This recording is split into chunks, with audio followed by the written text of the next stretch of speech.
قطر کی امریکی air base العید پر ایرانی حملے کی شدید مذمت کر دی۔ ایرانی حملہ اقوام متحدہ چارٹر اور خود مختاری کی کھلی خلاف ورزی ہے۔ قطر کا بین الاقوامی قوانین کے تحت جواب دینے کا حق محفوظ رکھنے کا اعلان۔ قطری وزارت خارجہ کے ترجمان ماجد الانصاری نے اپنے بیان میں کہا، قطر کے فضائی دفاعی نظام نے ایرانی میزائلوں کو کامیابی سے ناکام بنایا اور حملے کو مؤثر طریقے سے روک دیا گیا۔ حملے میں کوئی جانی نقصان نہیں ہوا، کسی بھی حملے کو ڈیل کرنے کے لیے تیار ہیں۔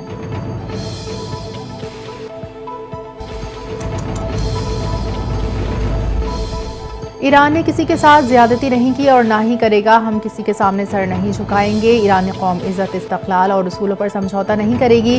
ایرانی سپریم لیڈر آیت اللہ خامنئی کا بیان، کہا عالمی دباؤ اور دھمکیاں ایران کو اپنے اصولی موقف سے پیچھے نہیں ہٹا سکتی۔ ایران نے ہمیشہ انصاف، امن اور خود مختاری کی حمایت کی، آئندہ بھی یہی موقف برقرار رہے گا۔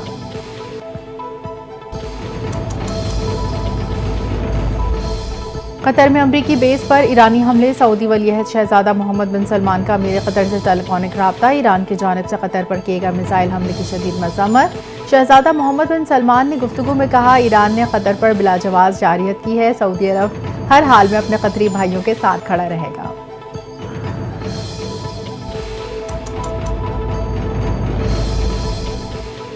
وزیر اعظم شہباز شریف کے قطر اور سعودی عرب کے سفیروں سے رابطے، مشرق وسطی میں جاری کشیدگی، خصوصاً قطر میں امریکی فوجی اڈے پر ایران کے میزائل حملے پر گہری تشویش کا اظہار۔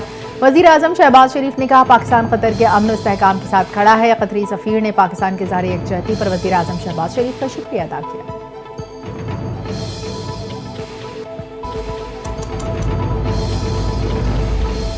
وزیر اعظم شہباز شریف نے ایران اسرائیل جنگ کے تناظر میں پیٹرولیم مصنوعات کے جائزے کے لیے کمیٹی قائم کر دی۔ وفاقی وزیر پیٹرولیم علی پرویز ملک نے کہا، ابنائے ہرمز کی ممکنہ بندش کی صورت میں پیٹرولیم مصنوعات کی سپلائی کے انتظامات کا جائزہ لیا گیا۔ اوگرا ریفائنریز اور آئل مارکیٹنگ کمپنیز کے اسٹاک کی مسلسل نگرانی کر رہا ہے تاکہ سپلائی چین فعال رکھی جائے۔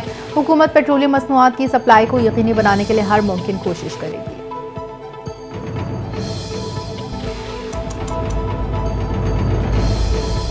بھارت سنتاس معاہدے پر عمل کریے، جنگ کے لیے تیار ہے، پانی پر جنگ لڑنا پڑی تو اگلی جنگ بھی جیتیں گے۔ German Peoples Party Bilawal Bhutto کا بھارتی موقف پر دو ٹوک پیغام، قومی اسمبلی اجلاس میں اظہار خیال کرتے ہوئے کہا، اب بھارت کے پاس دو ہی آپشنز ہیں، سنتاس معاہدہ مان لے، اگر خلاف ورزی کرے گا تو تمام 6 دریا پاکستان کے ہوں گے۔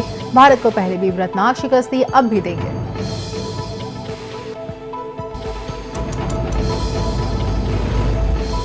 سابق وزیر اعظم آزاد کشمیر سردار تنویر الیاس پیپلز پارٹی میں شامل۔ صدر پیپلز پارٹی شعبہ خواتین فریال تالپور سے کشمیر میں ملاقات۔ سابق وزیر اعظم آزاد کشمیر تنویر الیاس نے کہا، کشمیر کاز کے لیے پیپلز پارٹی کی کاوشیں بے مثال ہیں۔ فریال تالپور نے پیپلز پارٹی میں شامل ہونے والوں کو خوش آمدید کہا کہ بلاول بھٹو زرداری وزیر اعظم بنیں گے تو آزاد کشمیر کی بے مثال ترقی ہوگی۔